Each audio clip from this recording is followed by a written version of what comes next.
আসসালামু আলাইকুম প্রিয় দর্শক বন্ধু।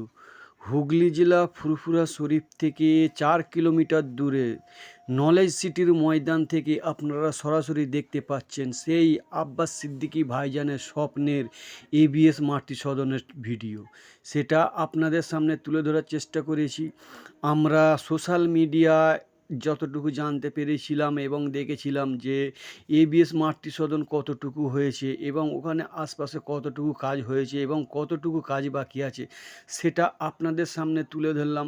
এবং আমরা নিজেরা সেই নলেজ সিটির ময়দান থেকে এবিএস মাতৃ সদনের সামনে থেকে আপনাদের সামনে সরাসরি দেখাচ্ছি। দেখুন, এবিএস মাতৃ সদন সম্পূর্ণ হয়েছে এবং এখানে দর্শক বন্ধুরা আসছে, দেখছে, ছবি তুলছে, ভিডিও করছে এবং ভাইজানের ভক্তরা সেটা ছবি তুলে নিয়ে যাচ্ছে, দেখছে। মাতৃ সদনের কাজ প্রায় সম্পূর্ণ এবং খোঁজ খবর নিয়ে দেখা গেছে যে এই মাতৃ সদনটি চালু হয়ে গিয়েছে। কিন্তু দর্শক বন্ধু, আপনাদের সামনে দুটি কথা বলবো। আমরা এই ফুরফুরা শরীফ থেকে দাদা হুজুরের মাজার থেকে যাবার পথে যে আমরা রাস্তা দিয়ে যাবার সময় লক্ষ্য করেছি, দেখেছি এখানে যে দরিদ্র অসহায় মানুষের বসবাস আছে, এই মাতৃ সদনটা সঠিকভাবে চালু হয়ে গেলে অনেক দরিদ্র অসহায় মানুষের অনেক উপকার আসবে। সেটা আপনারা যদি সম্ভব হয় একবার যাবেন, দেখবেন যে মাতৃ সদনটা কোন জায়গায় তৈরি হয়েছে এবং কিভাবে তৈরি হয়েছে।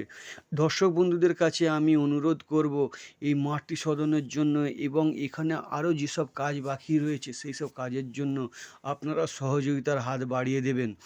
এবং শুধু তাই নয়, এখানে এই যে মাতৃ সদনটা তৈরি হয়েছে এবং এখানে আরও যেসব কাজ বাকি রয়েছে সেই সব কাজগুলো সম্পূর্ণ হয়ে গেলে আমাদের সাধারণ মানুষের অনেক উপকারে আসবে, আমাদের অনেক কাজে আসবে। প্রিয় দর্শক বন্ধু, নলেজ সিটির ময়দান থেকে আপনাদের সরাসরি সেই এবিএস মাতৃ সদনের ছবিটা আপনাদের সামনে তুলে ধরেছি।